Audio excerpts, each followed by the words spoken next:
आपने बहुत मुबारक हो तीज की।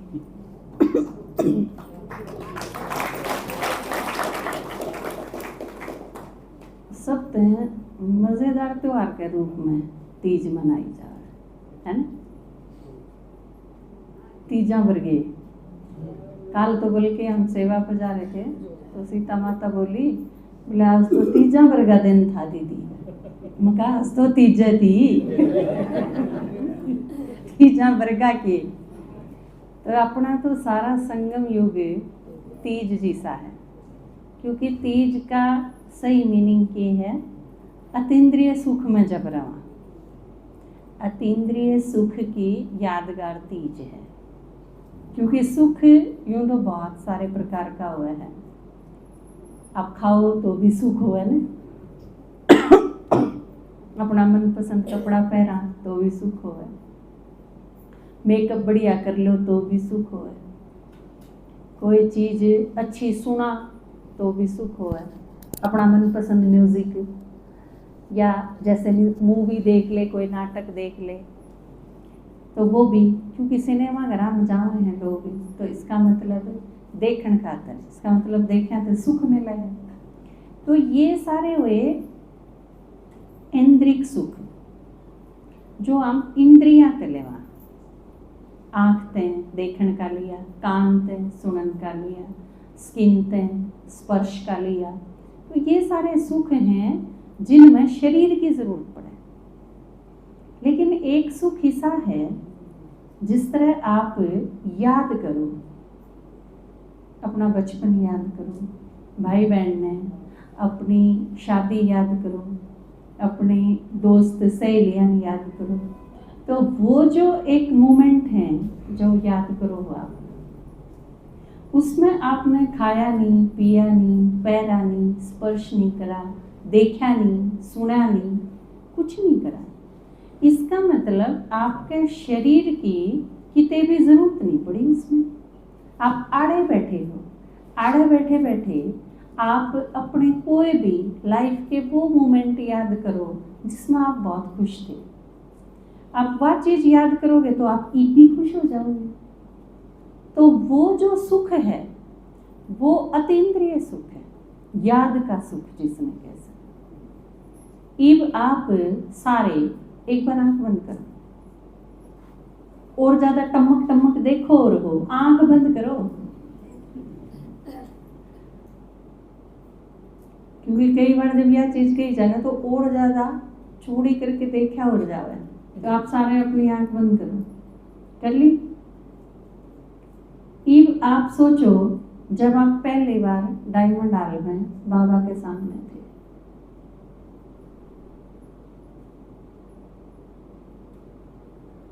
आप थे, बाबा है सामने स्टेज पे, डायमंड हॉल है सारा भरा हुआ, आप योग में बैठे हो, बाबा आया, बाबा ने दृष्टि दी, आपने जिसने भी योग साकार मिलन करा हुआ है, आपने उस टाइम डायमंड हॉल में किसा फील हुआ। आप इस अनुभव में जब भी जाओगे आप उसे सुख में वापस आ जाओगे जिसमें आप उस टाइम थे। यो है अतीन्द्रिय सुख। खोलो, जब भी आपका मन करे, बाबा याद करना मुश्किल हो सके, परम धाम में जाना मुश्किल हो सके, सृष्टि चक्र याद करना मुश्किल हो सके, पर आप जब डायमंड हॉल में बाबा के सामने थे, वो आपने देखा है, फील करा है, आप खुद उसमें इन्वॉल्व रहे हो, वो चीज आपकी अपनी अनुभूति है, सेल्फ रियलाइजेशन जिसने कहा, या चीज आपकी अपनी है जिसने आप 24 घंटे में थे किससे टाइम भी याद कर सको। आप और चीजें छोड़ो, ज्ञान में भी छोड़ो, या जो मैं सोचता है, या फिर जब भी जीवन में संगम युग पे ब्राह्मण बनने के बाद, बाबा का बनने के बाद, जब भी आपके पास ऐसा अनुभव हो कि बाबा ने आपकी बहुत हेल्प करी, आप परेशान थे, दुखी थे, बाबा याद करा था, मदद मांगी थी और बाबा ने करी थी, वो पूरी भी होगी। उस टाइम आपने जैसा फील होया, आप अपने उस अनुभव में वापस चले जाओ तो आप में महसूस होगा कि आप इपी सुख ते सराबोर हो गए। यो अतीन्द्रिय सुख है, इस सुख में आप जब भी आओगे, इसका यादगार तीज है। क्योंकि तीज कद आई? जब बाबा आ लिया। 5-6 दिन पहले बाबा आया, तीज ते 5-6 दिन पहले, मतलब शिवरात्रि आई। शिवरात्रि आई मतलब बाबा आया धरती पे, भगवान आया, मिला। उसके बाद जब वो पिछाना समझा तो उसके बाद हम सुख में चले गए, सुखी होंदे चले गए। उसका यादगार है तीज। जब तक भगवान नहीं आओगा तीज नहीं मनाई जा सकती। मतलब जब तक परमात्मा नहीं आओगा अतीन्द्रिय सुख का अनुभव नहीं हो सकता, क्योंकि परमात्मा आके देवेगा। उसके बाद देखो, यो एक बिल्कुल सही सटीक प्रोसेस है। बाबा आया, सुखी बनाए, अतीन्द्रिय सुख का अनुभव करा, जिसकी यादगार तीज ने के करे हैं, झूला डाले। झूला किस चीज की यादगार है? एक बाप की याद में टिक जाओ। ऊपर डाला के गला हुआ वो है ना झूला, वो मजबूत है। वो जितना मजबूत है आप उतने सुरक्षित हो। और दुनिया में सब तो मजबूत कौन है? सिर्फ परमात्मा। भगवान के साथ बुद्धि की रस्सी उसके साथ जोड़ लो और बाकी सारी चीज छोड़ दो। बाकी सारी चीज भी आपने अगर पकड़ी राखी और झूले पर भी बैठे हो, झूलन का मजा आएगा। आप पकड़ लो सारा, कोई डाला है और कोई पेड़ है और कोई चीज है या कोई आदमी खड़ा है, आप एक हाथ तो उसने पकड़े रखो और आप सोचो मैं झूल भी लूं, मजा भी आओ झूलन का, नहीं आओगा। इसका मतलब क्या होया? बाबा के साथ बुद्धि योग जोड़ के ने अगर हमने और कोई भी चीज पकड़े रखी, उसमें चीज भी, उसमें साधन भी, उसमें व्यक्ति भी, उसमें पीसे भी, और सारी चीज आ गई।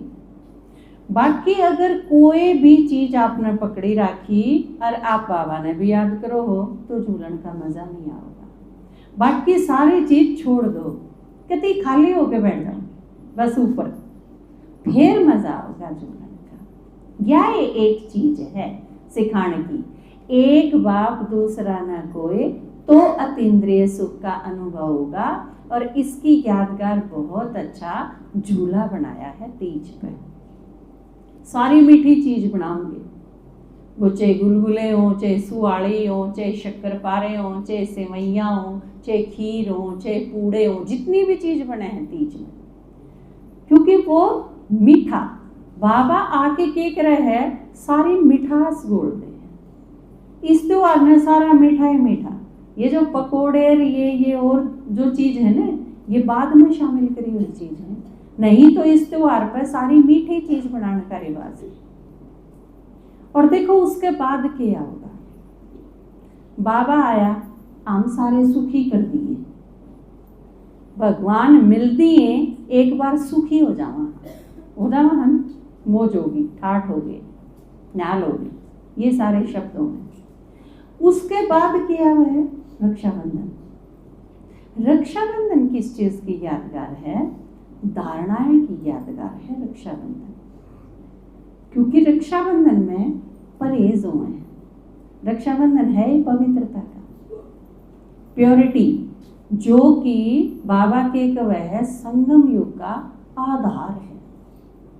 क्योंकि भगवान ने जो एक न्यारी चीज दी, वह दी है प्योरिटी, जिस खातर बाबा ने गाली खाई, ब्रह्मा बाबा ने नोटिस झेलने पड़े, मम्मा ने कोर्ट में जाना पड़ा, अपनी दादियाँ ने मार पिटाई सहन करनी पड़ी, घर छोड़ने पड़े, ताले मूंदे, सब कुछ सारे सितम सहन करने पड़े, वो प्योरिटी के कारण। तो पवित्रता ब्राह्मण जीवन का आधार है। उस खातर कई बार तो बाबा के कवे है, किसी के घर में कासन मांजने पड़े तो वो मांज के रोटी खा लो अपने, लेकिन प्योरिटी नहीं जानी चाहिए। और प्योरिटी मीन्स सिर्फ ब्रह्मचर्य नहीं, आपके खान पान की शुद्धता, आपकी व्यवहार की शुद्धता। आप अगर कोई भी गलत काम करोगे तो इसका मतलब प्योरिटी नहीं है। आप ब्रह्मचर्य का पालन तो 100% करोगे, लेकिन तार ला रखा है सीधा मीटर तक हम पर, तो प्योरिटी को नहीं। आपने किसी पर पीछे लिए, पीछे ठीक टाइम पर उल्टे नहीं दिए, अगले जन्मती आत्मा बाट देखे, किसी के प्रति ईर्ष्या, किसी की टांग खींचना, किसी की चुगली करना, किसी के प्रति नेगेटिव चीज फैलाना, ये सारी की सारी क्या हैं? ये इम्प्योरिटी में अपवित्रता है ये सारी की सारी चीज। नहीं तो फिर वो हो जाएगा बिना प्याज का चिकन बना दे भाई, फिर तो इजी प्योरिटी हो जाएगी बात। सिर्फ प्योरिटी कोई काम की नहीं, सिर्फ ब्रह्मचर्य, क्योंकि सिर्फ ब्रह्मचर्य का पालन तो द्वापर युग से लेके ईब तक 2500 साल न जाने कितने लोग करें दुनिया भर के, लेकिन सिर्फ प्योरिटी तो नहीं है। प्योरिटी तो कुछ नहीं होया, यह चीज नहीं कहेंगे, क्योंकि उनकी प्योरिटी के आधार पर भारत था में आ रहा है। इस देश की जो एकदम से दुर्गति नहीं हुई वो उन आत्माओं के योगदान के कारण है। लेकिन खाली प्योरिटी तो कुछ नहीं होगा। प्योरिटी मतलब जो बाबा ने आके बताई ना, मन वचन कर्म सारी चीजों में शुद्धता, रॉयल्टी। आपके किसी चीज से यूं नहीं लागना चाहिए कि अच्छा ये भी यूं करें। आप गाड़ी बकोगे, इसके ऊपर बहुत डिटेल में क्लास करवाई हुई है, वो आप पिछली क्लास यूट्यूब पर निकाल के सुन लिया करो। तो रक्षाबंधन है धारणाया का त्योहार, और क्योंकि आप अगर धारणा नहीं करोगे तो फिर आगे क्या होगा? आगे जन्माष्टमी आएगी। जन्माष्टमी क्या यादगार है? श्री कृष्ण जन्म लेगा, मतलब सतयुग का। सतयुग में वे जानेंगे जो बाबा के आने के बाद सुखी होके नर जी ने सारी धारणाएं का पालन कराया, वह सतयुग की दुनिया में जाने।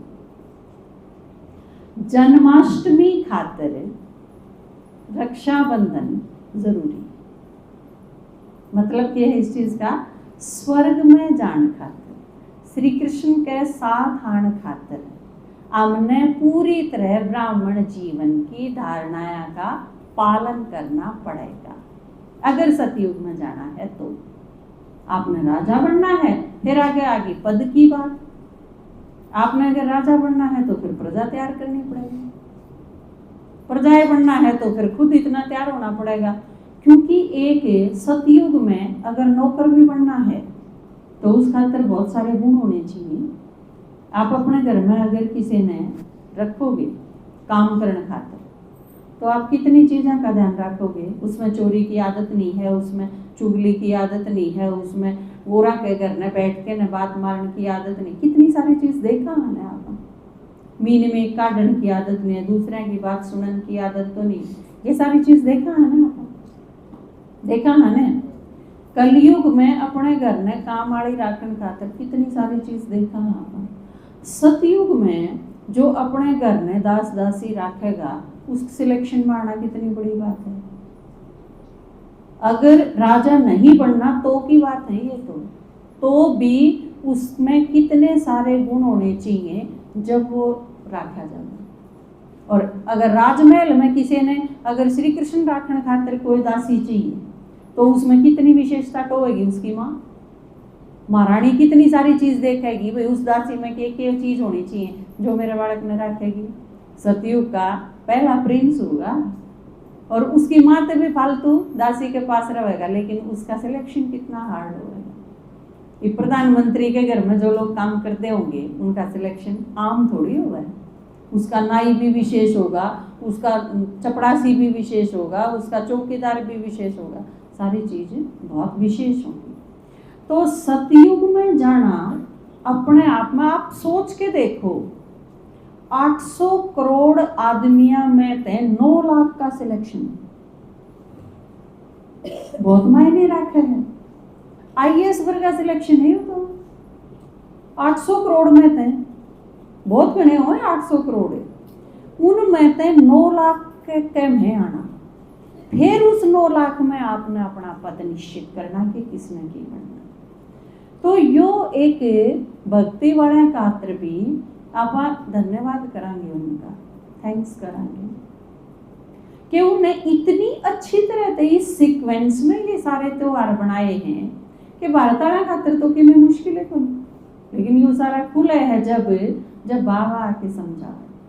त्योहार तो पहले भी थे, ये सारी चीज पहले भी थी, लेकिन भगवान जब तक नहीं आया था तो बुद्धि का वो ताला खुलता है कौन, जिससे सवाल भी पैदा हो। ये तो हनुमान का पूंछ है तो रही जाएगी, गणेश का मोटा मुंह है, बड़े कान हैं तो रही जाओगे, माता रानी का 8 हाथ हैं तो रही जाएंगे, हमने के लेना देना। तो इन सारी चीज़ों खातिर सवाल पैदा नहीं हुए। और यो तो बहुत खुशकिस्मत हम कि सवाल तो पैदा हुए उन सारे का जवाब भी मिल गया और आप सारे किसी ने भी समझा सका। ये तो छोटे थे जब मैंने एक बात का बेरा, यह बहुत बड़ी बात थी, और ईब कोई इसी बात को नहीं जिसका अपन ना बेरा। बाबा ने सारी आदि मध्य अंत की नॉलेज, पूरी हिस्ट्री ज्योग्राफी सब कुछ, और वो भी सोच के देखो वो सारी चीज आपको समझ में आ गई। सारे पढ़े लिखे बैठे हैं। अब दादाजी ने गीत नहीं बना रखा, सारे तो उठा, सारे पढ़े लिखे अनपढ़ हो गए, और बाबा ने उनको अपने कैसे टोलिए, बाबा भी अनपढ़ है ना तो तम भी से हो लगभग। तो ये सारी चीज आपके समझ में आ गई या और भी कसूती बात है। तो पापा ने की थी कि गीत भी गाना है, तो आपने बहुत सारे गीत हैं